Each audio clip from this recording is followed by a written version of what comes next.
Sir join का sir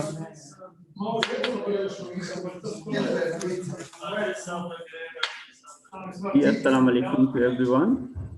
अस्सलाम वालेकुम सर। वालेकुम, कैसे हैं आप लोग? ठीक ठाक, खैरियत? अल्हम्दुलिल्लाह सर, खैरियत। आप ठीक हैं सर? बिल्कुल खैरियत, बिल्कुल ठीक ठाक। Let me see how many people are here. 4 sir. 4. Okay. All right.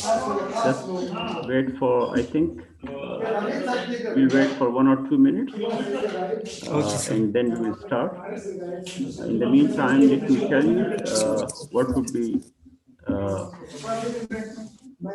okay.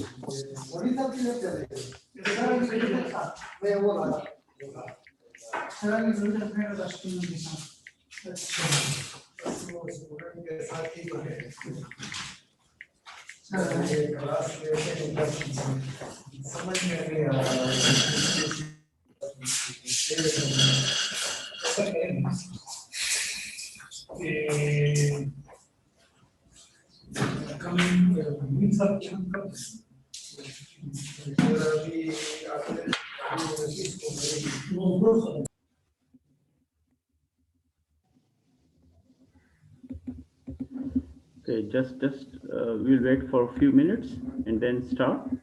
Okay. Okay, sir.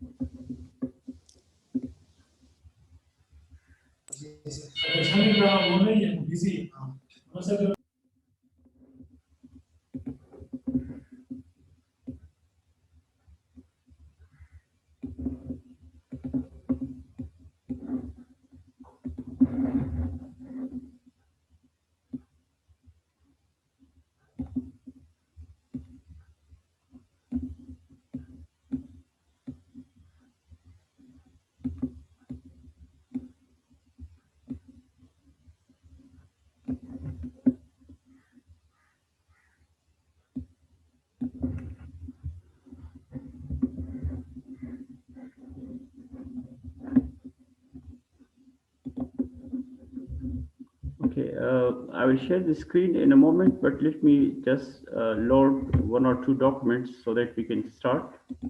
Okay.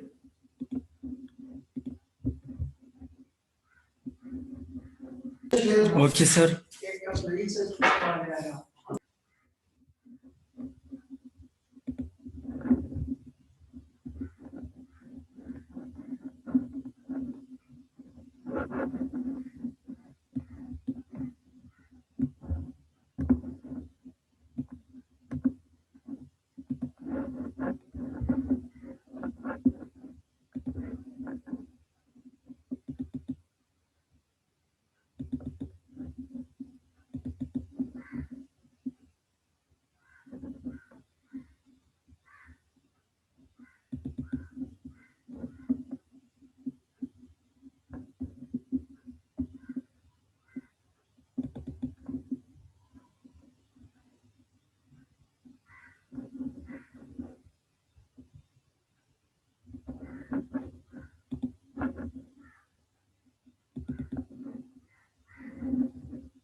Okay, Bismillah ar-Rahman ar-Rahim.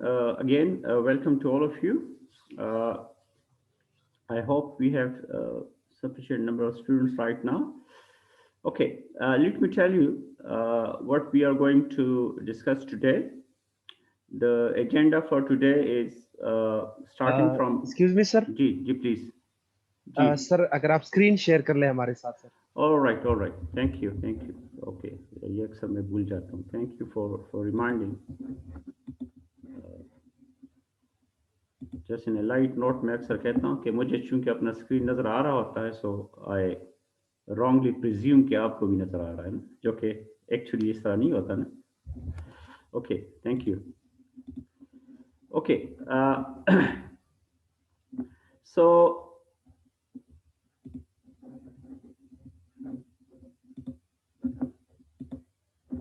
I hope it is shared now.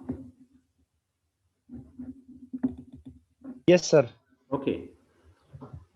So today's agenda would be starting from the extension of simple regression model, okay, to what we call the multiple linear regression model, and then also discussing the after fitting the multiple linear regression model using the Stata software, we will turn to another very important topic that is called multicollinearity. Okay, so and within the multiple linear regression model, I would also discuss two important types of hypotheses. Okay, so multiple linear regression model that we denote by this one MLRM. Okay, but sometimes it is also called GLRM. So G stands for general. So if you use the word multiple linear regression model or whether you use the word general linear regression model, this absolutely means the same thing. Okay, the word general means that we are generalizing. We are talking about a general regression model in which the number of explanatory variables can be any number. It may be one, because the most simplest of all the regression type models is that in which only one x variable is there. Okay, so for example, when we have something like y equal to, okay, beta naught plus beta 1 x1 and so on. Okay, so when you have like beta naught plus beta 1 x1, okay, and for example plus a disturbance term u. So this was a simple example of what we call the SLRM, simple regression model. But if we extend this idea by adding one more or more than one explanatory variable, like for example, we just denote this one by x1, And then we say that there is another variable like beta 2, okay, and x2,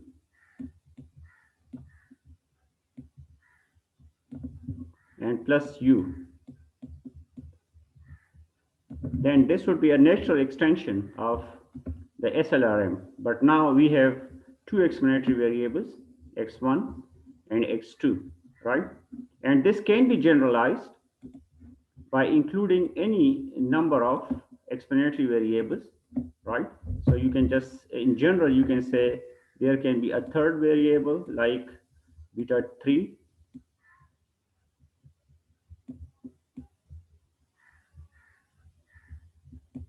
x3, and you can talk about any number of other explanatory variables. So you can just say it can be up to k number of explanatory variables like beta k, xk.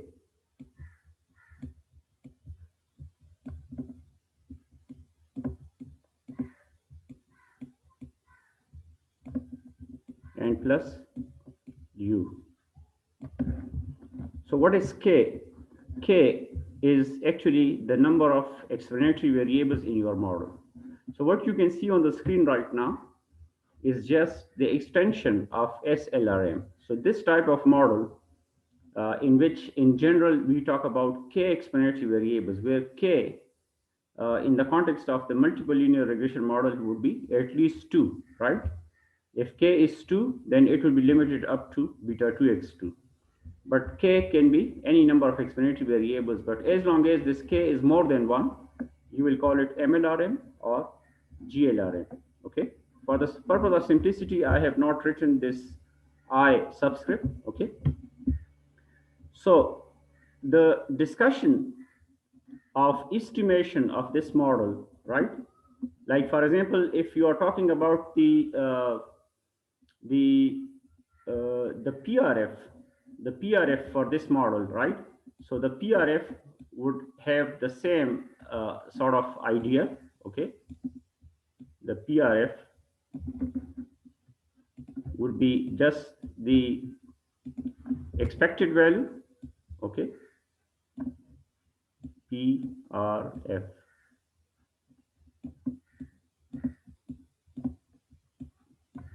And that would be simply expected value of y given all these x variables. So this would be y given x1, x2, and up to xk.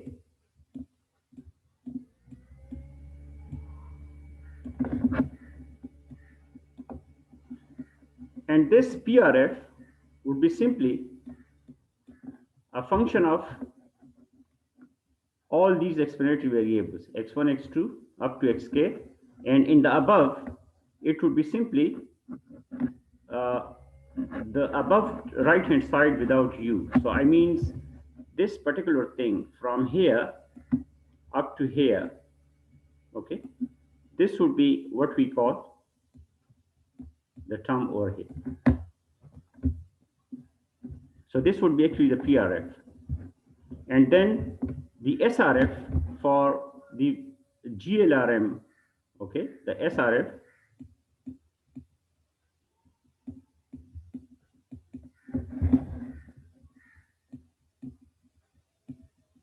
will be simply what you have already seen before, okay, y hat equal to every beta with hat over there, okay,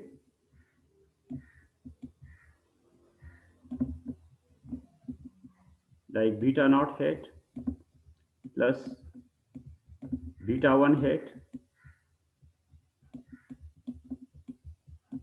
x1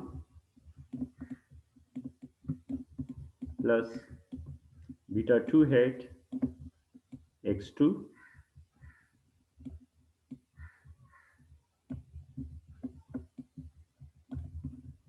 and so on.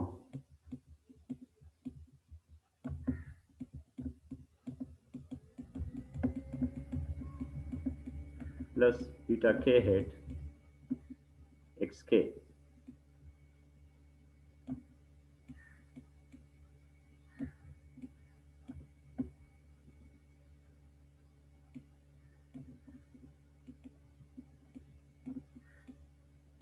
xk, like this. So if you look at this whole structure, this is simply the same sort of discussion that we had in the context of simple linear regression model. The only difference that you would see right now is just the extension in the number of terms in your expression, okay? And again, this y hat, the left-hand side of the SRF, this y hat is simply representing this expected value of y given all these explanatory variables. So SRF is just the sample version of this PRF. And beta naught hat, beta 1 hat, right? All these, this beta naught hat, beta 1 hat, up to this beta k hat, they are actually the OLS estimators, okay? The OLS estimators.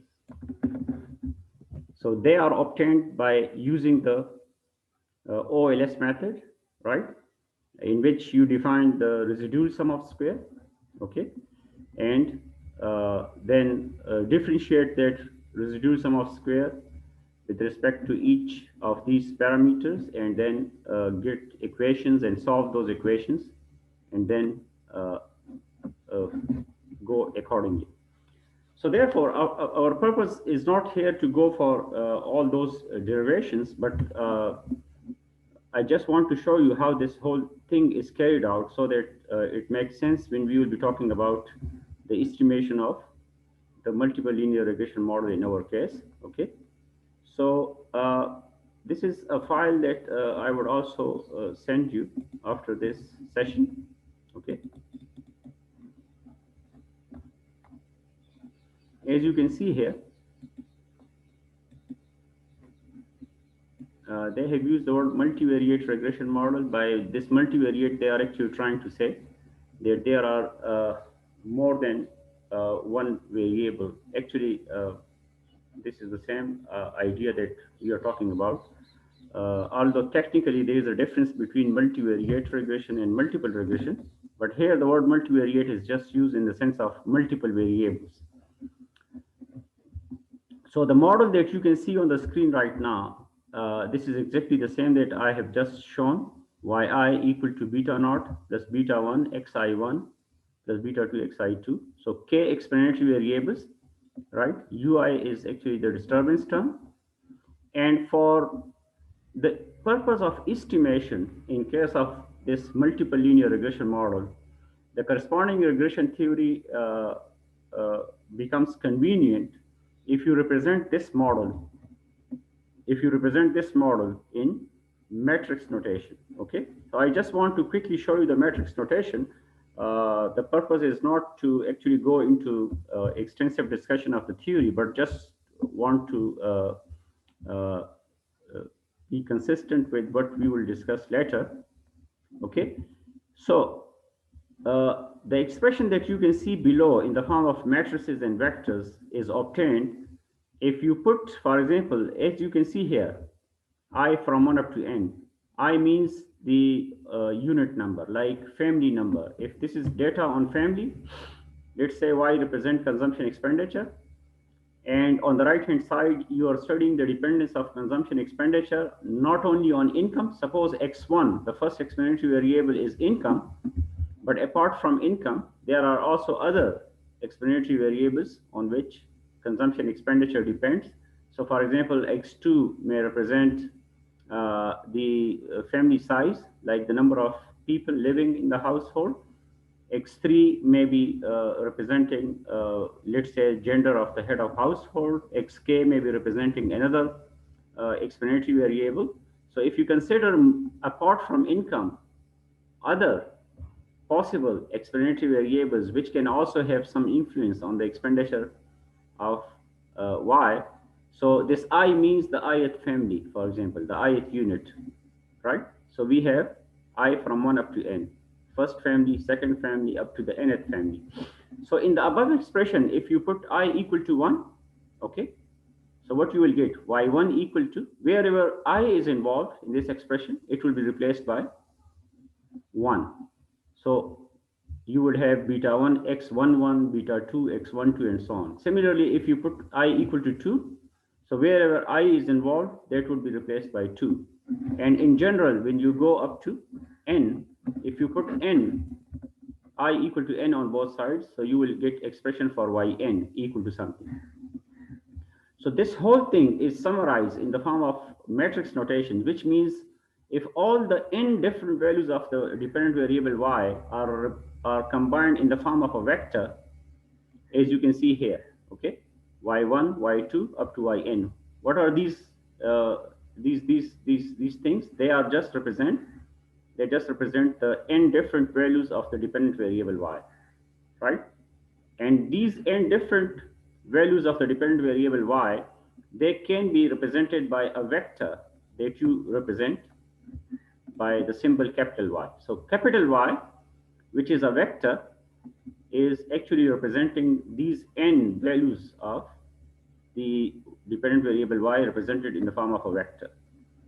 And then the coefficients associated with the explanatory variable in this expression, if you represent that one in the form of this matrix, like the first row represent the coefficients associated with the betas, okay, the betas, like 1 beta naught plus xi1 times beta 1 plus xi2 times beta 2. So you see this 1, x11, x12 up to x1k, they are actually the coefficients multiplied with these parameters obtained for the first equation, right? So this matrix that you can see on the screen right now, that we later on represent by the X matrix, this is actually the coefficients which are appearing in the above equation. More appropriately, we say that except the first column, which is all 1, 1, 1, that 1, 1, 1 is actually for the intercept beta naught, okay? All others, x11 and so on, they in a sense are used to represent the different values of the explanatory variables. Like for example, if you look at the second column in this matrix X, right? So the first value is x11, the second value is x21, the last value is xn1. These n values, where the first subscript represent observation number and the second subscript represent variable number, explanatory variable number. So you see, the second subscript is all 1, 1, 1, which means we are talking about x1, the first explanatory variable in our model. So x11, x21 up to xn1, the entries in the first column in this matrix, they are representing the n different values of the explanatory variable x1. The next column represent the values of the second explanatory variable x2, and the last column represent values of the kth explanatory variable xk, right? So this is a matrix which in a sense represents the values of the explanatory variables, okay, and then multiplied with this vector whose entries are beta naught, beta 1 up to beta k. This is called the vector of our parameters, and it is represented by a vector beta, right? So the beta vector represent these coefficients, these regression parameters, and plus the vector u, which also has n values. So this is actually the vector of the error term or the disturbance term. As you can see here, these are the orders like n cross 1. N cross 1 means n entries, n rows, 1 column. The order of the X matrix is n cross k plus 1. Why it is n cross k plus 1? Because there are n rows. And how many columns are there? K plus 1, right? One column, second column, up to k plus 1th column. The order of this beta vector is k plus 1 cross 1 because there are k plus 1 rows and one column. And the order of the error vector is n cross 1. So this thing that you can see here, okay, y equal to x beta plus u. This is actually what we call the matrix form of our GLRM. So for example, I would just write it like this, okay? This equation that I have written over here, which I call the MLRM or the GLRM, this one, okay? This can be also written as y vector, okay? Y vector means all the n values of the dependent variable y equal to x beta. X is the matrix that you just saw, and then the vector beta, okay? The underline is just a sort of thing which I use for vector, and then plus u. So this is just a short way of representing the same model, right? In detail, it is like this, but in short notations, it is y equal to x beta plus u. So this is called the matrix notation, a compact or short notation for the longer multiple linear regression model. So when multiple linear regression model is estimated using the OLS, because this model is usually a much longer model involving a number of explanatory variables. So when it comes to estimation of this model, usually we make use of matrix ideas because matrix computations are more efficient. They makes it easier to carry out operations because there are some standard results from matrix algebra which would make it easier to get that one, okay? So if you want to use the OLS method, then one way is to use the usual definition, okay? Like for example, if you want to use the OLS method, okay? If you want to use the OLS method of estimation, then you have to use the definition of the residual sum of square, okay? Which we call the RSS, okay? The RSS, which is simply summation EI square, okay?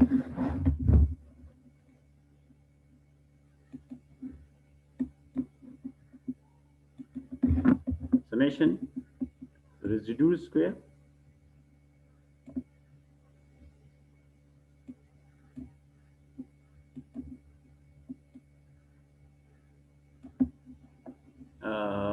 I think I had used the UI hat notation rather than EI, so therefore I would just go for that.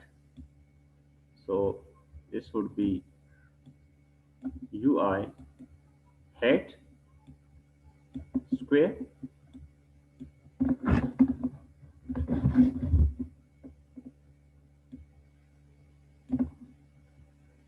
and this would be equal to summation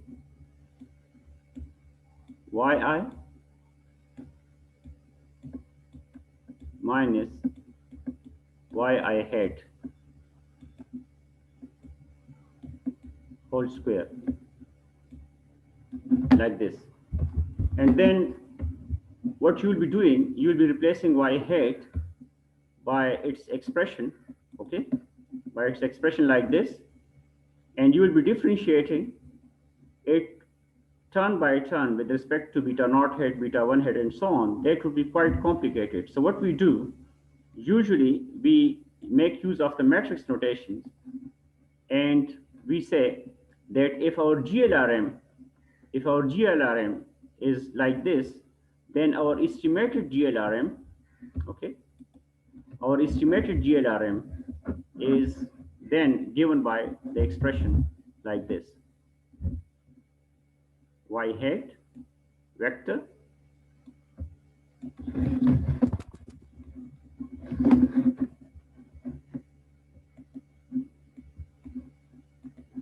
we say that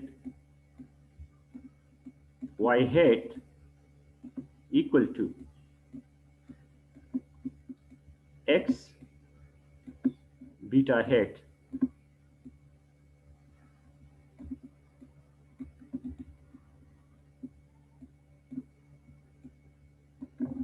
this is actually the matrix notation for this expression that you can see, which we call the SRF, sample regression function. And you know the sample regression function is also what we call our estimated model. So in order to get our estimated model, which means in order to get beta naught hat, beta 1 hat, beta 2 hat, up to beta k hat, okay, one way is to get independent formulae or expressions for beta naught hat, beta 1 hat, and so on. So in that case, you will need, in a sense, k plus 1, because how many parameters are here in this model? 1, 2, up to k plus 1. Okay, so if there are k explanatory variables in a model, remember, I think this is something that we have already discussed. The number of parameters, the number of betas in any regression model are always one more than the number of explanatory variables. In simple regression model, when there is one x variable, you know that there are two betas, right? So in general, if there are k explanatory variables, so the number of parameters to be estimated, which means the number of betas, would be one more, which means for k explanatory variables, the number of parameters to be estimated would be k plus 1, okay? Which means if k is 5, if there are 5 explanatory variables, then the model would actually contain 5 plus 1, 6 parameters. So one way is to estimate these k plus 1 parameters by using k plus 1 equations, which would be a very time-consuming process. So what we do, using the matrix algebra, we say, don't go for that. Simply estimate this beta hat, okay? So if we can estimate beta hat vector, remember what is beta hat vector? Beta hat vector is the vector of the estimated regression coefficients, okay? This is like beta naught hat,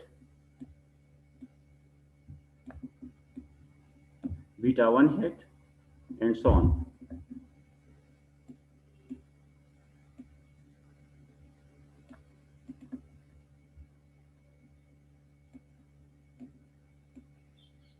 Up to beta k hat.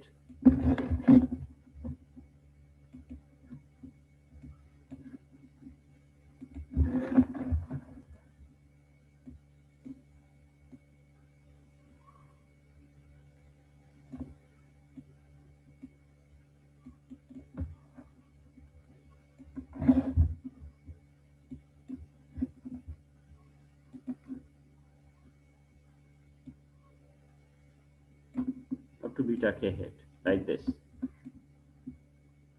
So using the matrix algebra, we can estimate the whole vector beta hat in one go, which means we can just get this vector in one go rather than just using separate equations.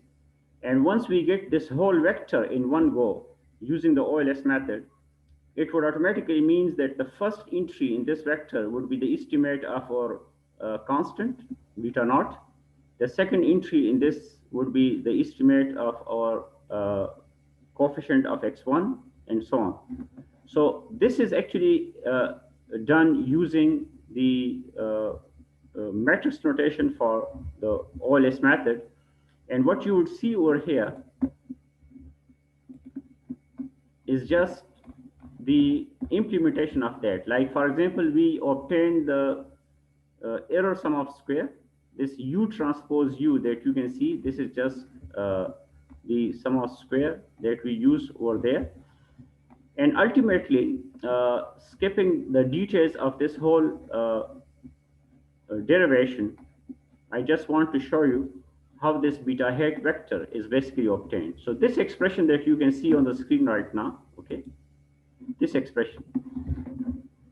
which is beta hat equal to X transpose X inverse X transpose Y. This is actually the ultimate expression that we get for the whole beta hat vector, okay? The whole beta hat vector, where X is the matrix which contains the values of the explanatory variables, Y is a vector which is representing the values of the dependent variable Y. So using the matrix ideas, we can make use of the OLS method, and we can get one single expression for the vector of OLS estimators, as I have shown you right now, okay? This beta hat vector is the one that we are looking for, right? Beta hat vector is a vector of the estimated OLS estimators. Beta hat is a vector whose entries are beta naught hat, beta 1 hat up to beta k hat. And using the OLS method, the expression for this beta hat is simply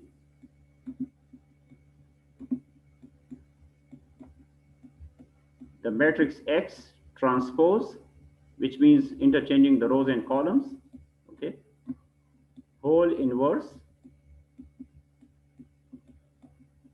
X transpose Y. So this is actually the expression which is implemented in every statistical software. When you ask a statistical software to estimate or to fit a regression model involving more than one or even one explanatory variable, it will not show you on the screen that it is making use of this particular function, but actually it is this particular function that it is implementing, right? It is automatically creating the X matrix from the given data on explanatory variables and the Y vector from the given values of the dependent variable Y. And using this particular function, right? This is particular function, it then gives you the whole vector of the coefficients, which is then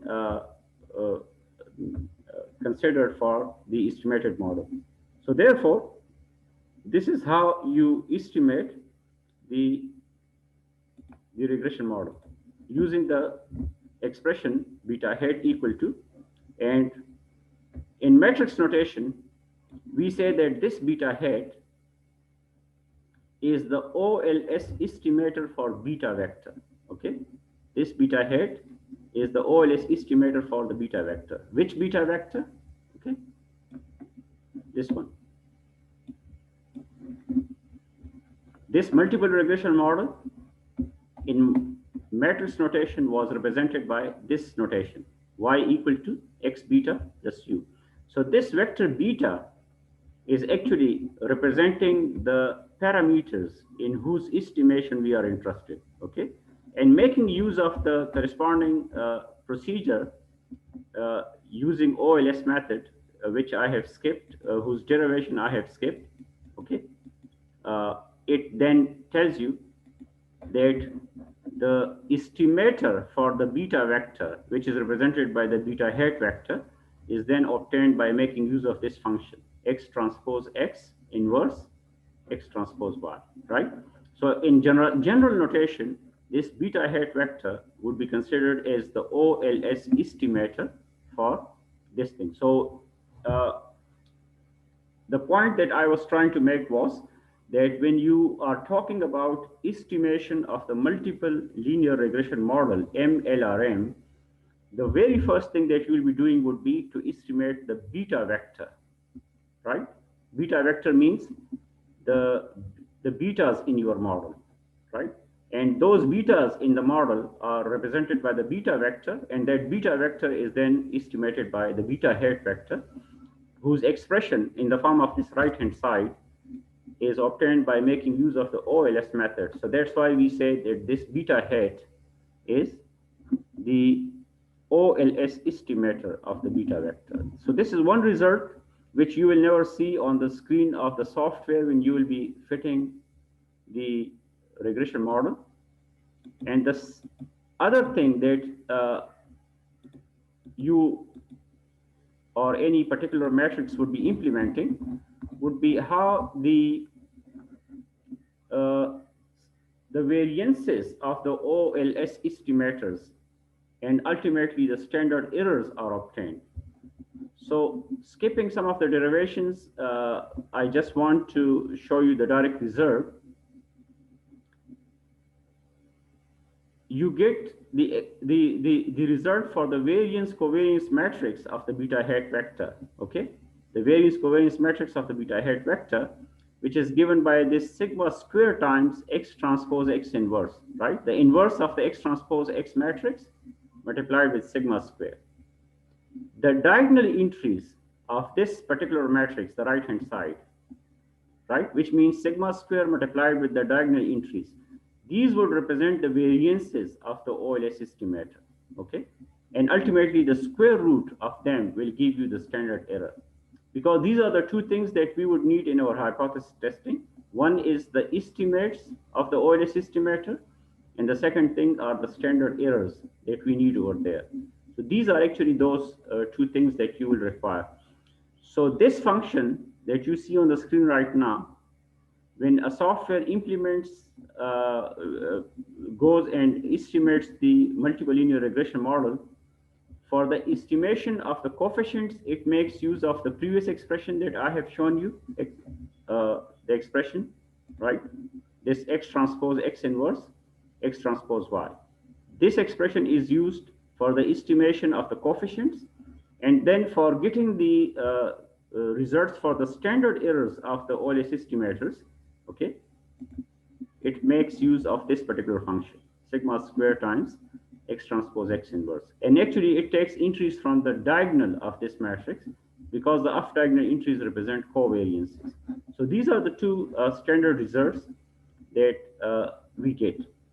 The next thing that I want to discuss with you is something like this, because before I can just use the stata session to actually show you how we implement all these things.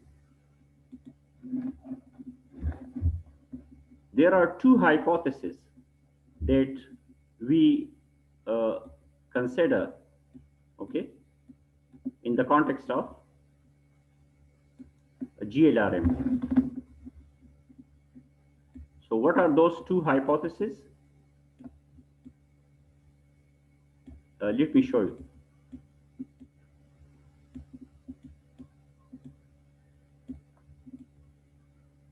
Hypotheses in GLRM or multiple linear regression model.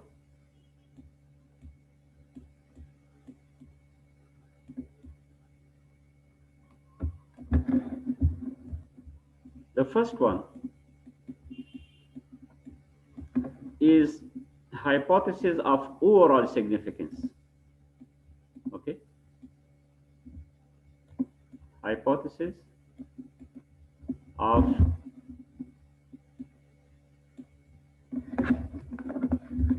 overall significance.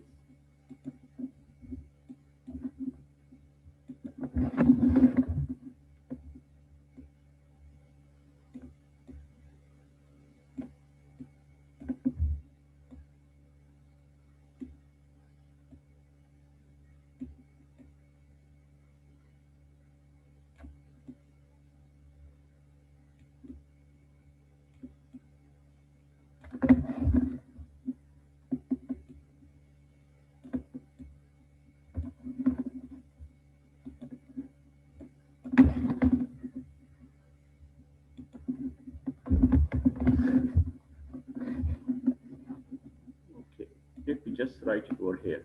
I think this would be more appropriate.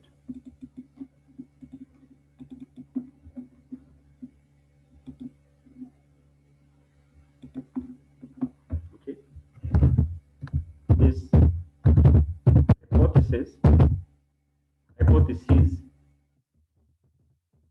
in this multiple linear regression model. There are two hypotheses that we will be considering. The first one would be hypothesis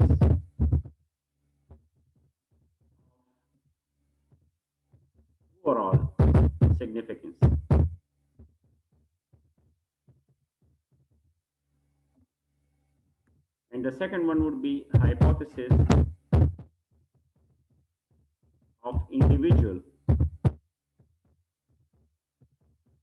significance.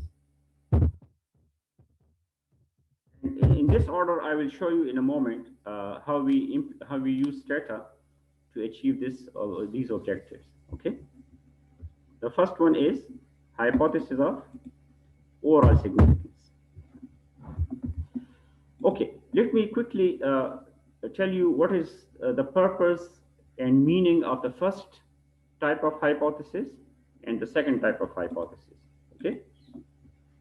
The first hypothesis that we call hypothesis of overall significance, it is used to determine whether on the whole the model that you are fitting is significant or not. Okay? Whether on the whole the model that you are fitting is significant or not. What does that mean?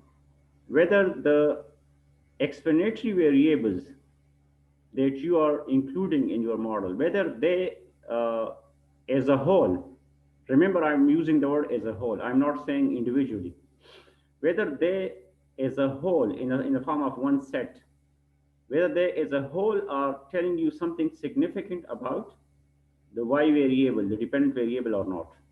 Okay.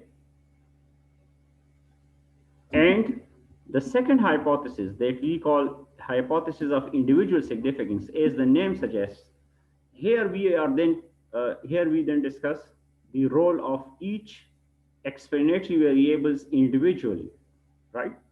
So in the first that we call overall significance, we are not concerned whether x1 has a significant effect on y or not, whether x2 has a significant effect on y or not. We just say whether x1, x2 up to xk, all the k explanatory variables together, whether they have any significant effect on the dependent variable y or not, which in a sense is equivalent to saying that whether the model which contains this k explanatory variable is significant or not.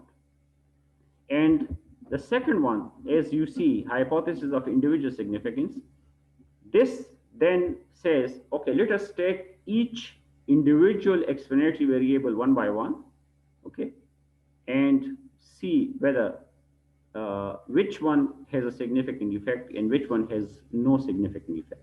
Okay. So which particular hypothesis we are actually testing over here?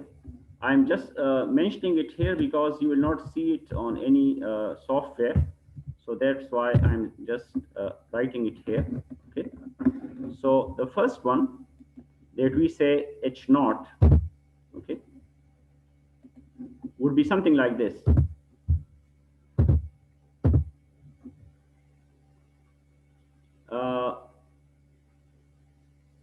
If I just use statistical notation, okay, if I just use statistical notation, it would mean, let me just write down not the, okay, maybe it would make sense if I just use the notations, because I can then explain why I'm doing that, okay. So for example, if I just do it like this.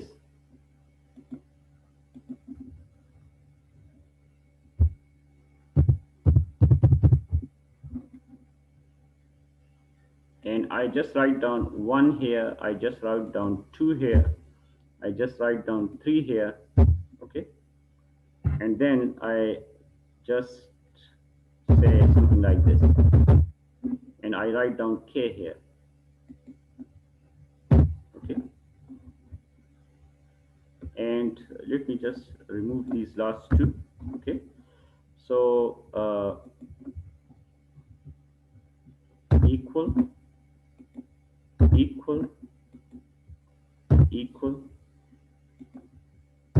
like this. And if I want to make it more specific, it would be like this.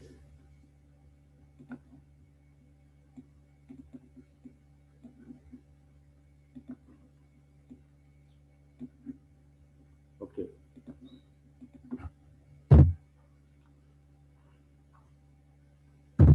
symbolically, we just write it like this, versus H1, okay, alternative hypothesis, right? And at least one beta I, okay? If I just write it like this,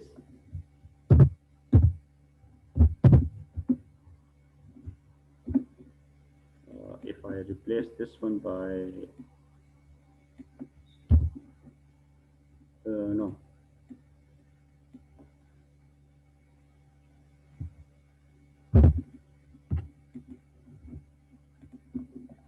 And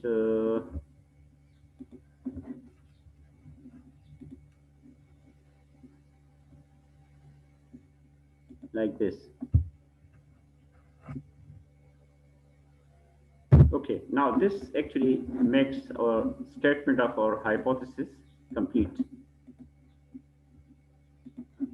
So the statistical way of mentioning the null hypothesis and the alternative hypothesis for the OR significance is something like this. Now, let me tell you the meaning why I have written H0 and H1 in this way. When I'm saying that H0 beta 1 equal to beta 2 equal to beta 3 equal to beta k equal to 0, what I'm trying to say, actually I'm trying to say that no x has any significant effect on y. Okay? Because what is beta 1? This is the coefficient of x1 in our model. What is beta 2? It is the coefficient of x2 in our model. What is beta 3? It is the coefficient of x3 in our model. And what is beta k? It is the coefficient of xk, right? And all these coefficients represent the effect of that particular x variable on the corresponding y variable. Y is symbol for dependent variable. So when we say that all of them are simultaneously equal to 0, what we are trying to say, because when we say that the coefficient is 0, we are trying to say that it represents no effect. So in a sense, we are just saying that no x variable is telling us anything about the y variable. This is equivalent to saying, right, to say that the model is insignificant.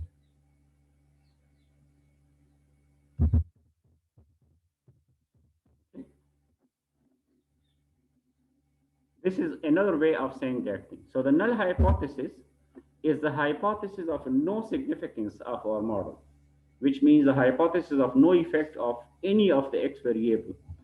And when we say in the alternative hypothesis that at least one beta I is not equal to 0, what we are trying to say, we are saying that in the above statement, at least one of the beta is non-zero, right? At least one of the beta not equal to 0 means what? That at least one of the x variable has a significant effect on the y variable.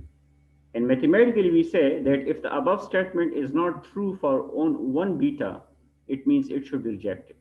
So therefore, the null hypothesis in the so-called hypothesis of OR significance says that no x variable included in our model has any effect on y, while the alternative hypothesis is saying that there is at least one x variable which has got a significant effect on y. So therefore, it's very important to remember what I'm just saying. As a researcher, if we want our model to be a valid model, which we should consider, then this hypothesis that we call the null hypothesis of no significance must be rejected. As a researcher, we would always be interested in the rejection of this hypothesis, okay? If this hypothesis is rejected, it means that our model is telling us something about the y variable. But if this null hypothesis is not rejected, what does it mean? that although we were expecting that the X variables that we are including in our model would be telling us something about the Y variable, but unfortunately, on the basis of our data analysis, we could not get that objective, right? So therefore, rejection of the null hypothesis of no significance is the one in which we are interested, which means we are interested in supporting H1 rather than H0. So a significant result means rejection of null hypothesis. A significant result in this particular hypothesis means that our fitted model is okay, our fitted model is working. So if this hypothesis is rejected, then we can actually be interested, which means rejection of null hypothesis means that at least one of the X variable is having a significant effect. So naturally, we would be interested to know which X variable is having a significant effect, right? Is it the case that all the X variables are significant, or is it the case that some of them are significant? So then we come to this particular portion that we call hypothesis of individual significance, right? And what we do over here, we test a hypothesis, okay, H0, which takes something like this. Here, the null hypothesis is,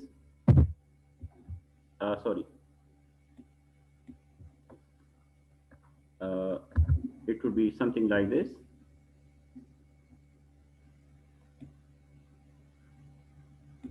If I just paste it here.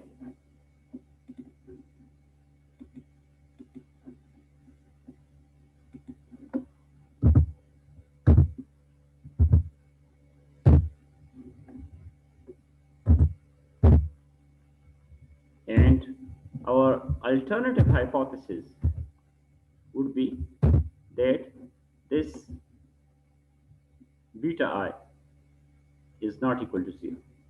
Okay, here.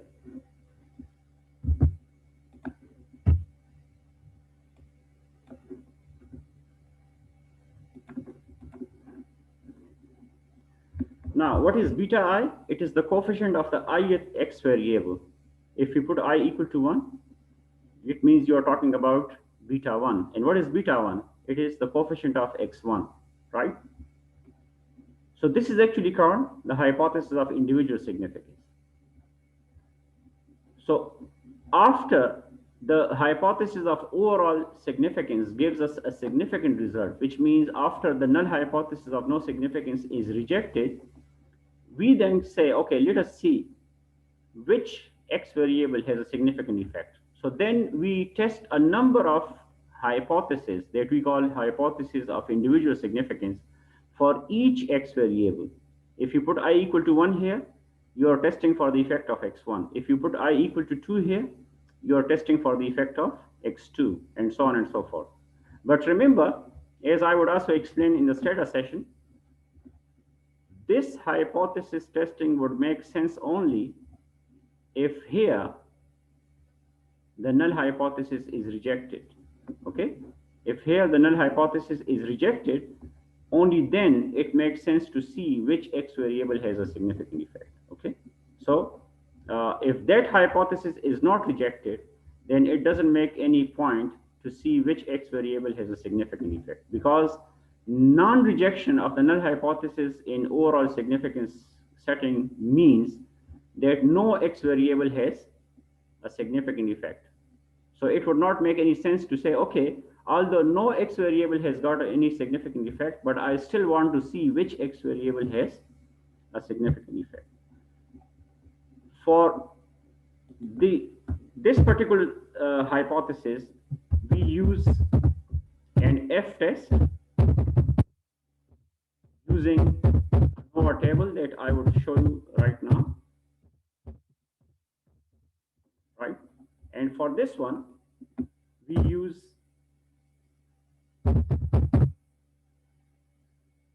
t-test. Okay, let me just show you which type of t-test is there. We use t equal to this beta I, okay,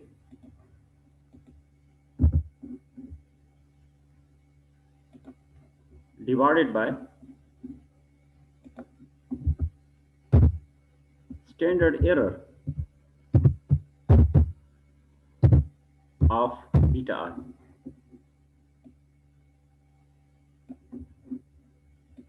This is the formula.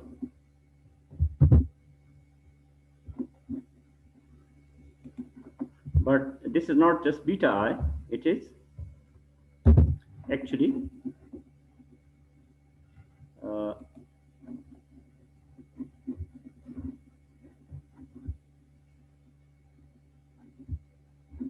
okay, let me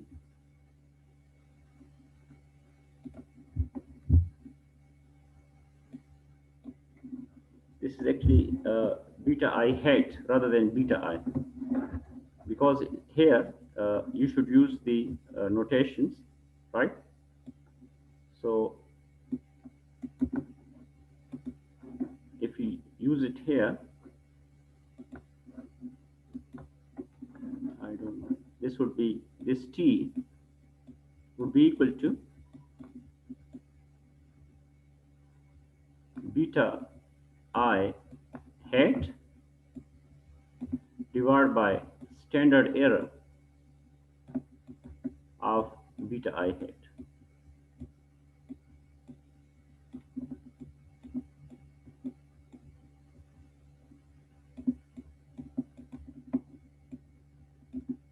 So it would be just the ratio of the coefficient to the standard error. And then using the student's t table, we can either compare the this value with the table value and make our decision about the null hypothesis, or we can make use of the p-value. While in case of the first hypothesis, right, in case of the first hypothesis here, we make use of an Anova table, as I have written here, right?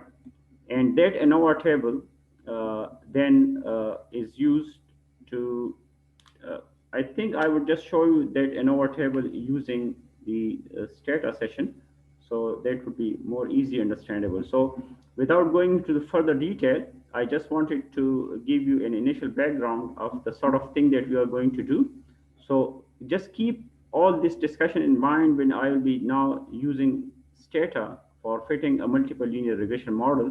And there I will show you what I mean by the hypothesis of overall significance and what I mean by the hypothesis of individual significance and how it is carried out.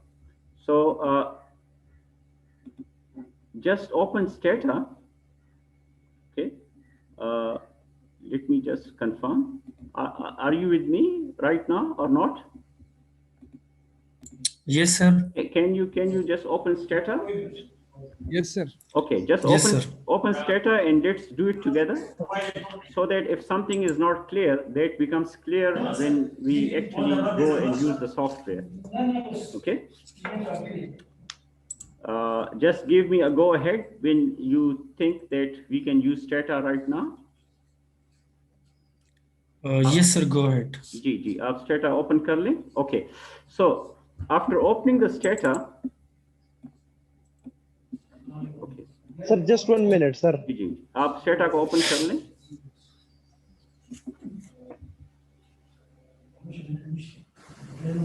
Don't worry if something was not clear in our previous discussion, अभी वो clear हो जाएगा कि why I was doing it. But थोड़ा सा वो background आपके ज़हन में हो तो वो ज़्यादा easily आपको understandable होगा ना.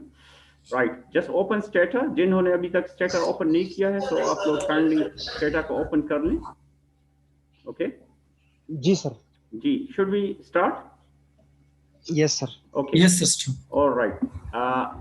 Although if you remember, I had told you that you should always start stata with a log file. जिसको फिलहाल अगर आप चाहें तो optional है, लेकिन for example I can just start with a log file and then put your cursor on log and then you can click begin. Okay, This process that we had discussed in the class is totally optional, right? ये हमने discuss किया था log file का या नहीं discuss किया था? Yes, sir. Discuss हाँ, किया था. this is totally optional but always very useful. इससे आपका कुछ ज़्यादा time नहीं लगता. Whenever you open Stata, you just go to File, click File, then come down to Log, and then click Begin. Okay, and when you click Begin, it will just ask you a name. But the recommended thing is that save as type में आप ये .smcl को change कर दें, because by default it would be formatted log in the bracket .smcl. So just click it and click the second option, the simple log, right? Rather than the .smcl option, you should choose the .log option. This is recommended, okay? And then give it just a name. Like, for example, I would say MLRM or any other name, okay? You can just call it session 2, session 3, whatever. So,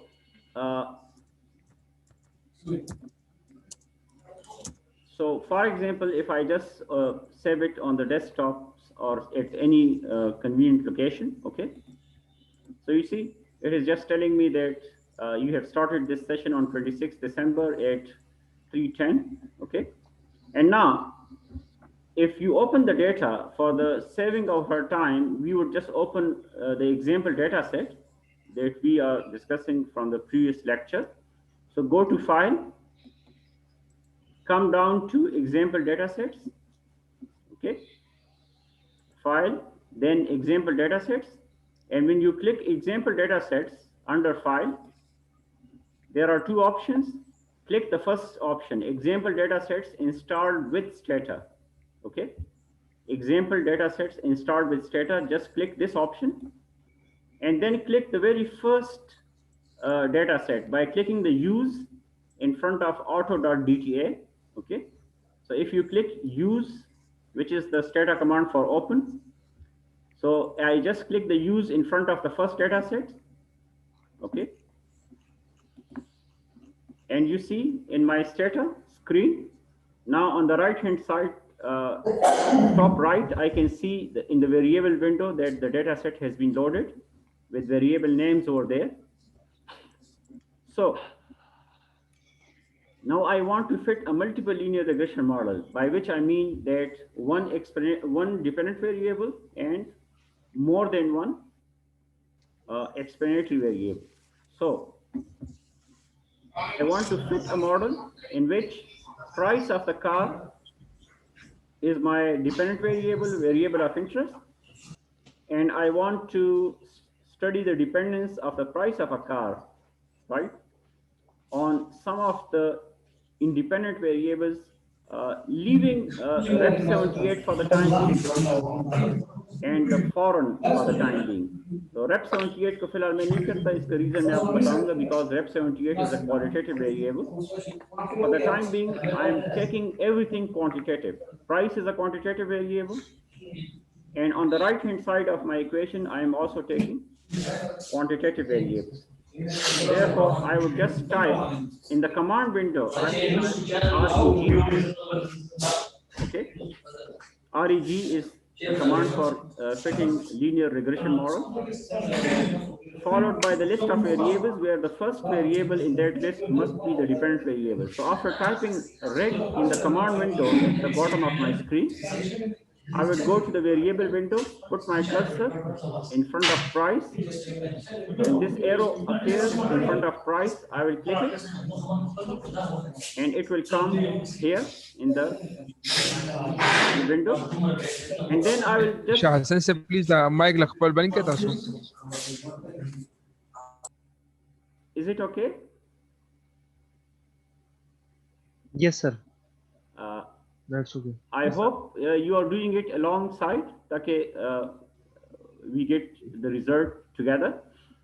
So after typing reg in the command window at the bottom, then you click the desired number of variables from the variable window, but be very careful that after the rect command, the first variable to be clicked should be the dependent variable. So that's why I have clicked price.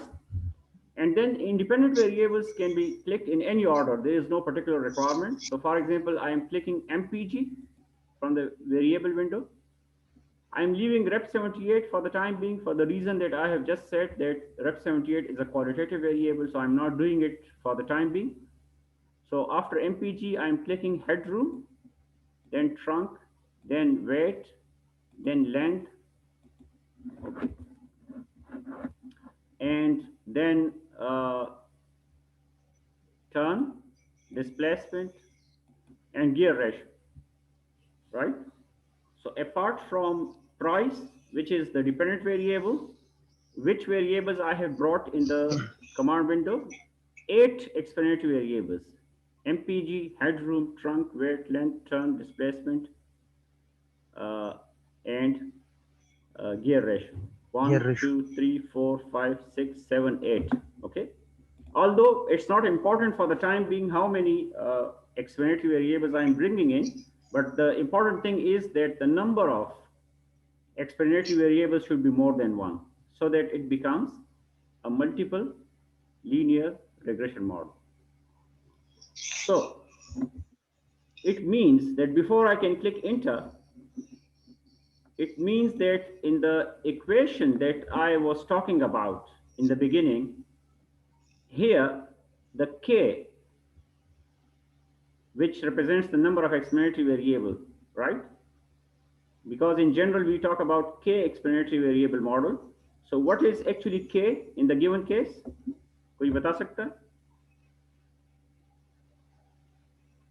What is k? 8 होगा sir. Exactly, right? Because if you remember that k represents the number of explanatory variables in our model, then in the given case, k is equal to 8. So if k is 8, then what would be the number of parameters in our model? It would be one more. 9. 9, because it would always be k plus 1. Now press enter, and this is what you see on the screen. Okay? As you can see on the screen, the command reg followed by the list of variables, where the first variable after reg is price, which means price is considered as dependent variable. Now there are two portions of this output. First is this portion that you can see right now. Okay.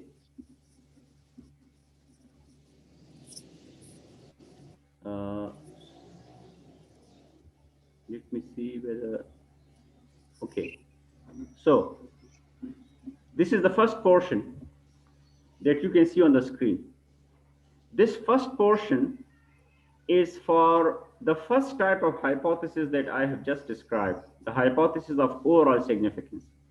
In this portion, your purpose is to see whether the model that you have fitted, in which you want to study the dependence of price of the car on these 8 explanatory variables, whether this model on the whole is significant or not. Okay, whether this model with 8 explanatory variables on the whole is significant or not. The null hypothesis. Okay, the null hypothesis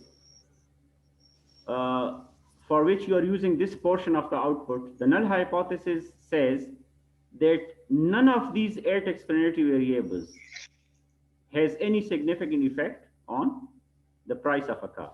I mean, MPG, headroom, trunk, up to gear ratio together are telling you nothing about the price of a car. So this is null hypothesis. Alternative hypothesis is saying that at least one of the 8 explanatory variables has a significant effect on the price of a car, which means at least one of them is able to tell you something about the price of a car. Okay. So in order to test that hypothesis, you make use of an F test, for which all these calculations are carried out, and now I will quickly tell you what is the meaning of each of these calculations. As you can see here, this thing is quite obvious. because your data contains data on 74 cars.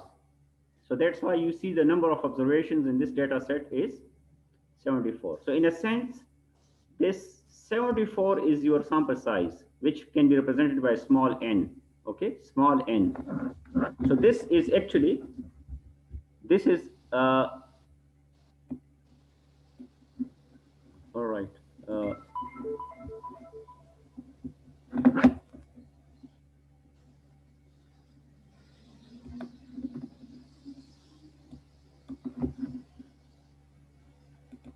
Okay, let me just say this one is basically your small n.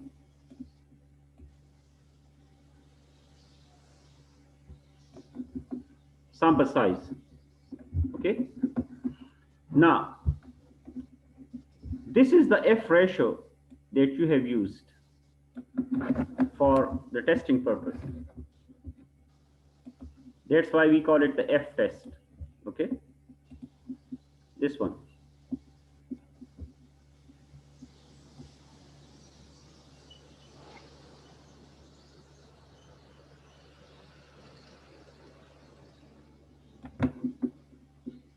This F value of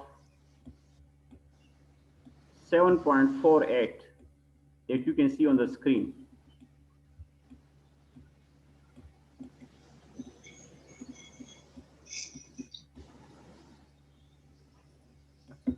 This is the statistic that you will be using for determining whether the null hypothesis of no effect of all these 8 explanatory variables should be rejected or not. Now, how this F ratio is computed, it is computed by making use of this Anova table, this one, right? This Anova table that you can see over here. This whole table includes all those calculations that you require for the calculation of this F equal to 7.48. Now, using the idea of Anova, this Anova table actually computes different things which attributes to different sources of variation, because it is telling you that when you are fitting a regression model and you want to study the dependence of your 8 explanatory variables here on your dependent variable price, some of the variations occurring in the price of a car would be such that these 8 explanatory variables would be able to explain, but you know that price does not totally depend on these 8 explanatory variables, although these 8 explanatory variables would be able to tell you many things about the price of a car, but you know that they are not all. There are still many other factors which determine the price of a car. So some information about price of a car, these variables would be able to tell, while some would remain unexplained, right? So those information which these 8 explanatory variables are able to tell, they are in a sense given by the name model here, right? As you can see here, we use the word model. Model means that what your fitted model is able to tell. And then the second portion is what you call here residue, okay? You know that residual, which is the sample version of our disturbance term, residual represents all those other factors other than these 8 explanatory variables that you see on the screen, right? All those other possible factors which also affect the price of a car. So whatever cannot be explained by these 8 can be attributed to all those others, and all those others are represented jointly by the residue, okay? Then we calculate 2 numbers that we call the sum of squares, okay? This one that you can see here is what we call the sum of square due to model. This is actually representing the what we call the explained sum of square, okay? This portion is actually what we also call in our discussion the ESS,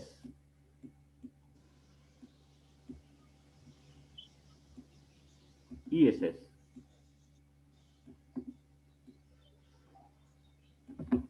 Explained sum of square, right? And this one, this portion that you see here, right? This portion is actually the RSS, this one. This is actually what we call the RSS, residual sum of square. RSS, summation UI head square. So ESS, or you can also call it the model SS, represent the portion of total variations in the price of a car, which these 8 explanatory variables are able to explain.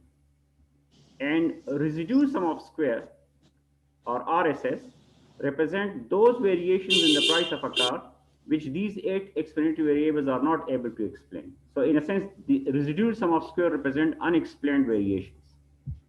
And the sum of these two, the sum of square due to model and the sum of square due to residual, is then the total sum of square. You can call it TSS. This total sum of square represent the total variations in the values of the price of a car, okay? And then associated with sum of square is a quantity that we call degrees of freedom, represented by DS, right? This one. Degrees of freedom, although it has got a technical meaning, and in one of the lecture I would also tell you the exact explanation of the degrees of freedom, but degrees of freedom in a sense represent the number of independent observations associated with a particular sum of square, okay? The number of independent observations associated with a particular sum of square, and it is then determined by a certain expression.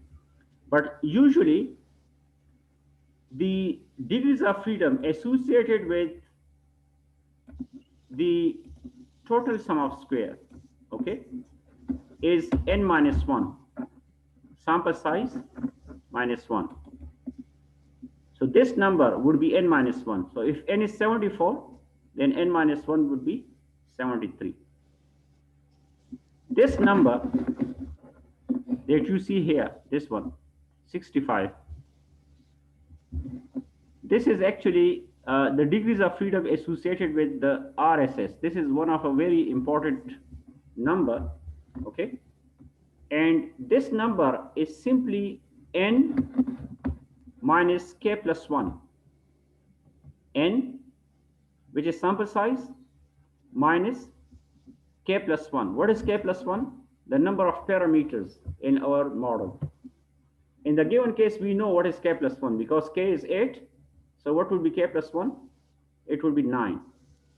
So this number corresponding to residual sum of square that we call the degrees of freedom for the residual sum of square, this should be sample size minus the number of parameters in our model. Sample size is 74. The number of parameters in our model are 8 plus 1, which means 9. So 74 minus 9 is 65. And this number that you can see in front of the model sum of square, this is usually the number of parameters minus 1, or you can say this is usually equal to k, okay? The number of explanatory variables in our model. The number of explanatory variables in our model is 8, so that's why you can see it here. The general formula for these things is n minus 1 corresponding to total, n minus k plus 1 corresponding to residual, and k corresponding to the model. When a sum of square is divided by its associated degrees of freedom, then we get what we call the mean square, this one. Mean square is basically the SS divided by the degrees of freedom. Divided by the DF, okay? So this is how you can just define it. The ratio of SS to the DF would be equal to that one. So when you divide each SS by its respective degrees of freedom, so SS model or ESS divided by 8 will give you this number 380,49550, and SS residual or RSS 330,68990 divided by 65 would give you this number. The ratio of these two mean squares, right? The mean square corresponding to model, right? And the mean square corresponding to, so therefore this F ratio that you get over here, this F ratio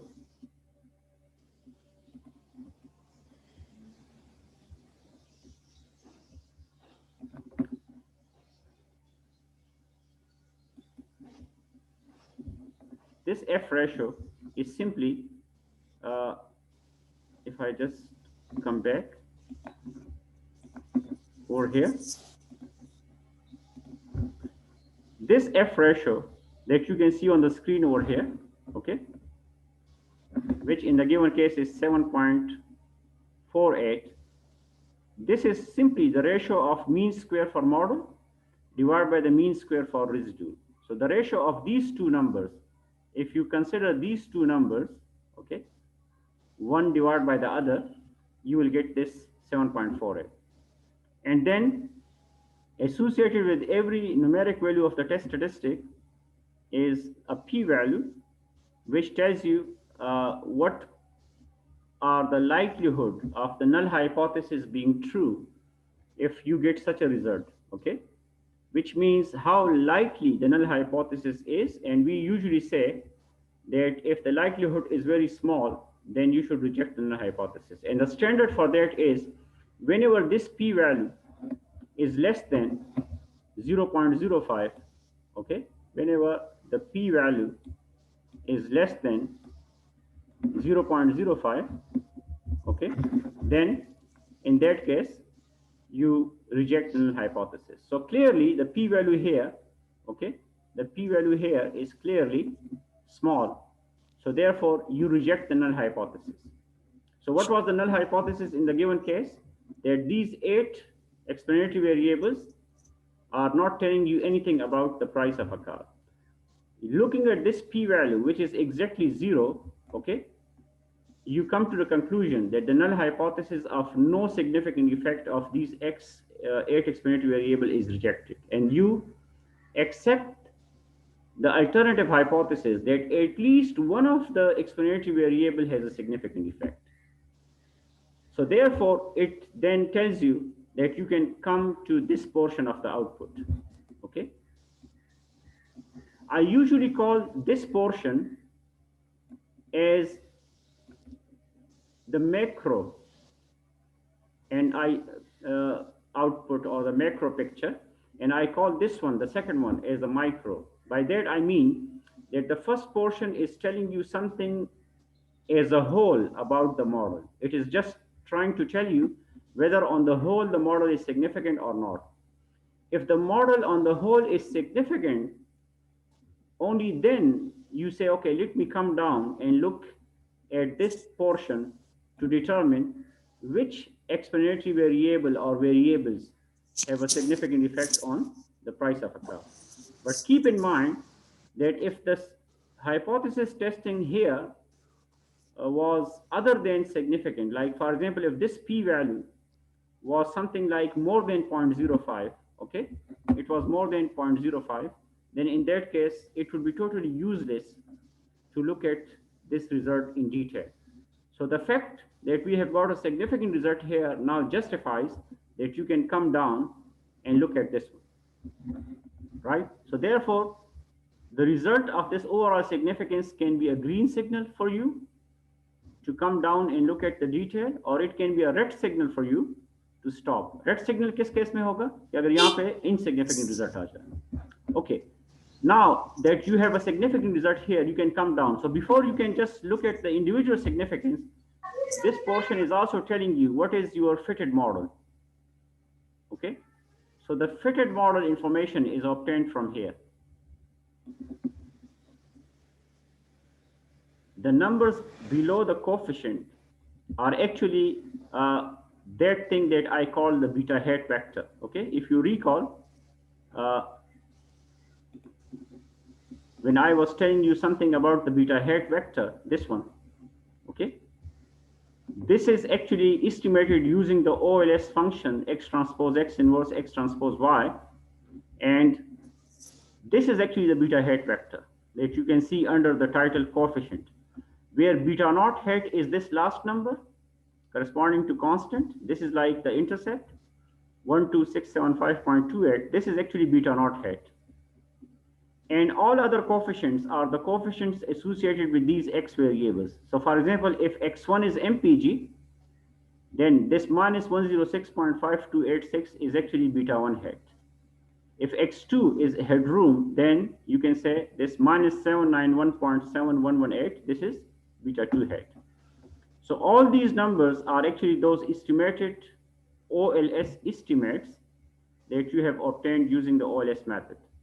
And again, negative sign of these coefficient means that there is an inverse relationship of that particular explanatory variable with the price, and positive sign of the coefficient means that there is a direct relationship. For example, minus 106.5286 corresponding to MPG means that for a unit increase in the mileage of the car, the price of a car on the average decreases by $106. Okay, so for every unit increase in mileage, the price gets down by approximately $106.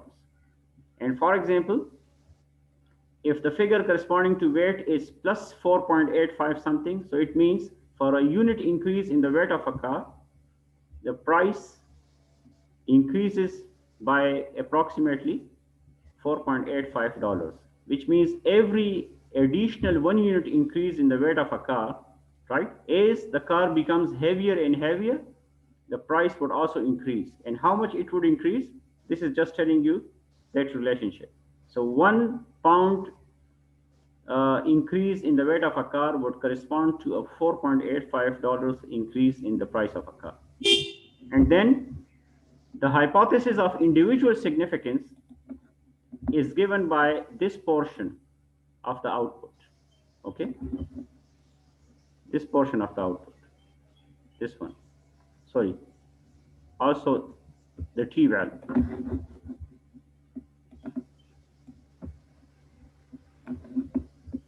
So this t ratio that you can see here, this is just the ratio of the coefficient to the standard error, like minus 106.5286 divided by 78.75935. This will give you minus 1.35. So this is like beta 1 hat divided by a standard error of beta 1 hat. So you get this t ratio. And associated with this t ratio is a p-value, which is given here. And again, looking at the p-value and using the rule that if p-value is smaller than 0.05, it means significant result. Okay.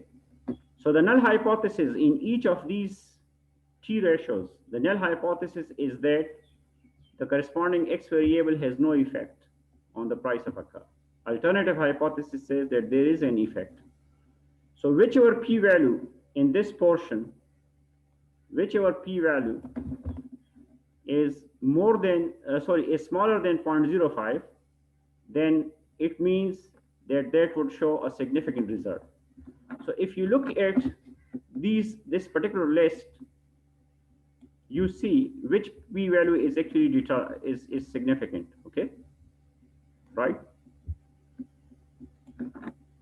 So you can determine, if you look at p-value, the p-values which are smaller than 0.05 are these three. And you will not look at the p-value corresponding to constant because that is not having any particular useful interpretation. So these three p-values are actually showing significant result because they are smaller than 0.05. This 0.062 is very much closer to 0.05, but it is actually greater. So then you have to look to which explanatory variables they correspond. Like the first smaller p-value, 0.001, correspond to weight. The second one correspond to turn. And the third one correspond to gear ratio. So it means that when you rejected the overall hypothesis of significance, when you rejected the null hypothesis of no significance for the overall significance test, the meaning over there was that at least one of the explanatory variable in this list of 8 is having a significant effect. Here you pinpoint what are those particular explanatory variables whose effect is not zero in a sense, right? So then you determine that actually it is weight, turn, and gear ratio which have got a significant effect on the price of a car. So although the effect of all other explanatory variables is also not zero, like for example, as you can see here, but non-significant actually means that they are not strong enough, okay? They have some effect, but it is not strong enough to declare it as significant effect. So on the basis of this whole discussion, we can say that weight of the car, turn, and gear ratio, these are 3 significant explanatory variables for the price of a car, okay? Another thing that you can just see from this output is this thing that you see R square, okay? As you can see here, this number, 0.4793. Remember 0.4793, which is the value of R square. For the purpose of interpretation, we will multiply it with 100, right? Although we would not say that R square is 47.93%, we would say that R square is 0.4793, and then we would say, which means that 47.93% of the variations in the price of a car is determined by these 8 explanatory variables. So this 47.93%, which is approximately 48%, is the joint explanation of these 8 explanatory variables towards the price of a car, right? It is not telling us the individual explanation of MPG or individual explanation. It is just standing for the joint explanation. And how this 0.4793 was computed? It is just the ratio of these two. This one, the SS corresponding to model that we also call, right? The ESS, and this number that we call the TSS, the total sum of square. So the ratio of the explained sum of square, or you can say the model sum of square, to the total sum of square. The ratio of these two will give you this 0.4793.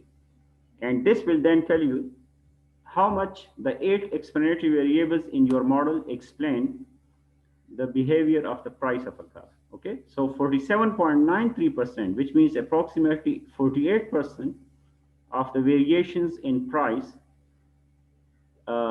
is due to these 8 explanatory variables, which means the remaining 52% explanation is due to all those other factors which are not for the time being part of your model, which means residual is representing those 52% of the variations, okay? So by that standard, although by looking at the R square, the contribution of these 8 explanatory variables is not that much, but because the model is significant, so you can still say that this model is telling me something important about the price of a car, okay? In the next lecture, I would just tell you what is the meaning of R square and what is the meaning of this root mean square error. What should we do now? Should we stop here or should we go for multicollinearity? G. Sir excuse me ये जो 47 जी जी sir ये जो 48% हमारा sir are square की जो value आ रही है sir है ना जी तो जी ये तो एज ए होल आपने कहा था कि एटलीस्ट ये सर 80% होना चाहिए ना सर आर राइट स्क्वायर की। तो राइट यहाँ पर राइट सर ये यहाँ पर 48% आ रहा है, तो वही वाला जो मसला है आपने कहा था अगर ये बहुत कम भी आ जाए तो एग्जैक्टली हम इसको जो है ना किसी और एंगल से देखेंगे। हाँ हाँ मेरे ख्याल में सर यही एंगल है जो हम यहाँ पर देख रहे हैं कि ये वो ना एक मैंने आपको वेरिएबल है। लास्ट लेक्चर में इसलिए कहा था कि यू शुड नॉट डायरेक्टली जी जंप टू कंक्लूजन, यानी आप इसको आउटराइट इस मॉडल को इस वजह से रिजेक्ट ना करें कि आप कहें कि जी आर स्क्वायर तो 50% से कम आ रहा है ना। तो अगर आप ये जी करेंगे तो सर इसका बिल्कुल मतलब है कि आप अपने तमाम मॉडल को रिजेक्ट कर रहे हैं। द फैक्ट, ये बाद में मैं आपको बिल्कुल इस पे डिटेल डिस्कशन करेंगे कि for example if you just look at this result, यहाँ पे जो आपके पास रिजल्ट है, this one, you see this portion of the output is telling you that the fitted model is significant, which means that although the contribution of the 8 explanatory variables is in a sense not that much as you can expect, just ideally हमारे पास 80% or more हम assume करते हैं, but the fact that this model is significant, it means that this model cannot be totally discarded. तो later on इसके लिए कुछ arguments हैं कि हम ये कह सकते हैं कि although the r square is smaller, but because the model is significant, so you can still argue and use this model for some purpose. So therefore, इसलिए मैंने आपको लास्ट लेक्चर में कहा था कि you should not just decide by looking at, क्योंकि अगर आप इस केस में r square को देखेंगे, so you would say no, this is totally a very poor model because it explains only around 48% of the total variation. ठीक है, तो बहुत सारे फैक्टर्स हैं कि जिसमें आर स्क्वायर स्मॉलर हो फिर भी आपके पास आर्गुमेंट्स होते हैं कि because of this reason I can still use this model for some purpose. तो एक आर्गुमेंट ये है कि because this model is significant, so you can not throw it out because it is, there are some variables in this model like weight, turn and gear ratio which are telling you something significant about the price of a car. So therefore you can still hold on to this model, although you can improve it further, लेकिन आप इसको totally reject नहीं कर सकते। जी sir यहाँ पर अगर हमारी वैल्यू पी वैल्यू अगर हमारे साथ आ जाए 0 पॉइंट यानी 0.05 से कम हो या 0.05 हो तो फिर भी सर ये मॉडल फिट होगा सर।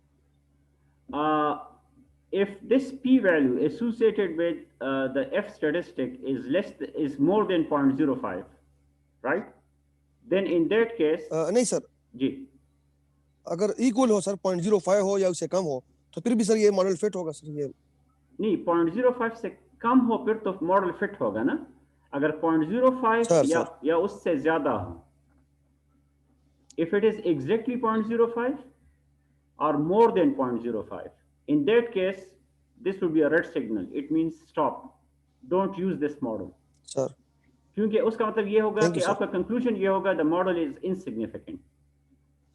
तो insignificant model इसलिए मैं आपको ये कह रहा था कि the result of this portion is then giving you either a go ahead or it is telling you stop, क्योंकि अगर यहाँ पे significant आ जाता है तो फिर तो justification है कि you just come down and determine which explanatory variables have a significant effect. But suppose if this p value is 0.05 or more than 0.05, तो आपका conclusion क्या होगा कि the fitted model is insignificant, which means that none of the included explanatory variables are telling you anything significant about the price of a car.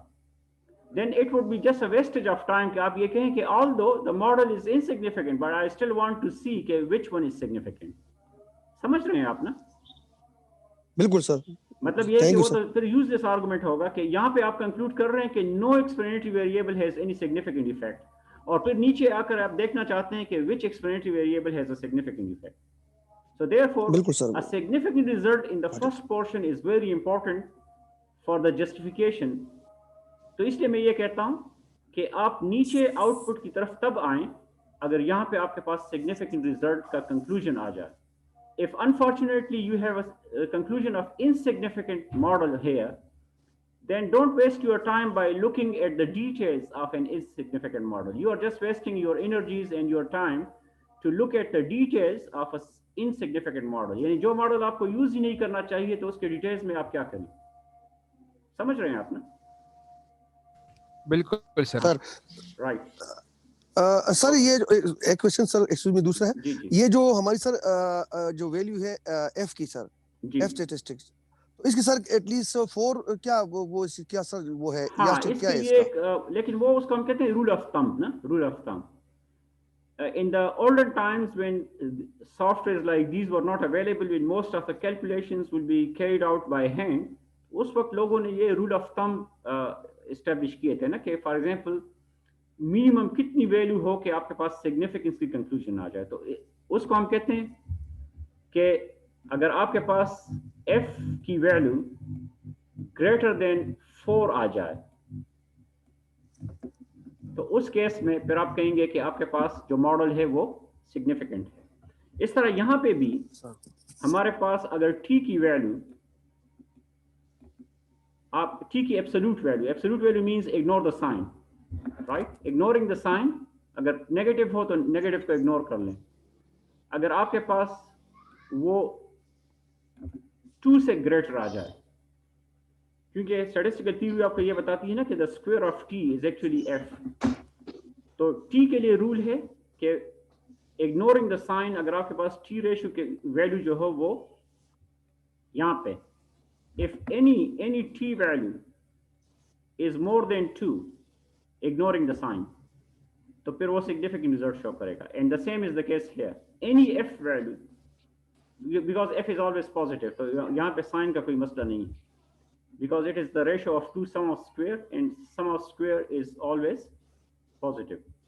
So this is a rule of thumb. Whenever the f value exceeds 4, it will show a significant result. यहाँ पे तो आप देखते हैं ना 7.48. So it is perfectly all right. अगर आपके पास ये for example 3 point something होता है या 2 point something, फिर आप देखते हैं कि ये p value जो है ये फिर 0.05 से ज़्यादा होती है. So in that case you will have an insignificant result. तो ये rule of thumb है.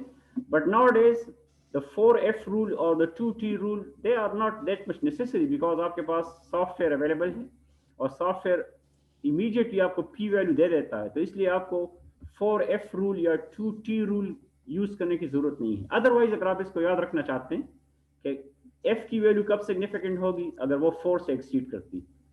T की वैल्यू कब सिग्निफिकेंट होगी, अगर वो एब्सोल्यूट में, यानी इग्नोरिंग द साइन, अगर वो एब्सोल्यूट में 2 से एक्सीड करेगी तो उस केस में आपके पास वो सिग्निफिकेंट होगी. जी, is it okay?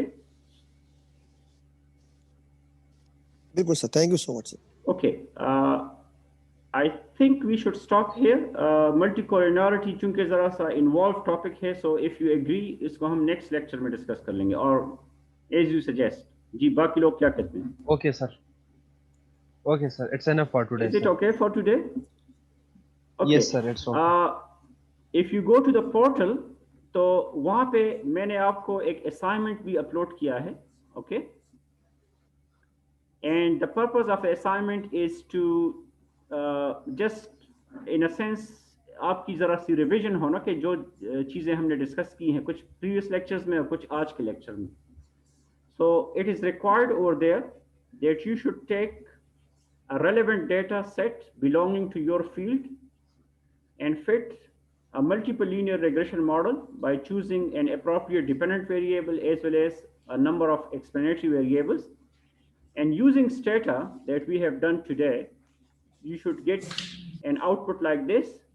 And on the basis of that output, फिर आप ये बताएं कि आपका fitted model क्या है और आपके fitted model के बेस पे आपके results क्या आ रहे हैं, यानी overall significance क्या है, इंडिविजुअल सिग्निफिकेंस आपको क्या बताता है, आर स्क्वायर क्या है, ये तमाम चीजें आप उसमें जरा सा. तो इस असाइनमेंट के थ्रू आई इंटेंड कि आपकी बहुत सारी चीजें इन अ सेंस रिवाइज हो जाएंगी.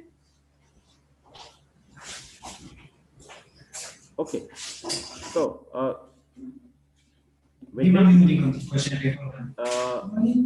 सर काइंडली सर ये रिकॉर्डिंग हमारे साथ फिर शेयर भी कर दें, क्योंकि मेरे पास आज कनेक्टिविटी का बहुत ज्यादा इशू था सर. जी जी. So I would just send the recording today, right? Okay, Till then, thank you very much. And see you in the next lecture. Thanks a lot. Thank you. Thank you, sir. Thank you.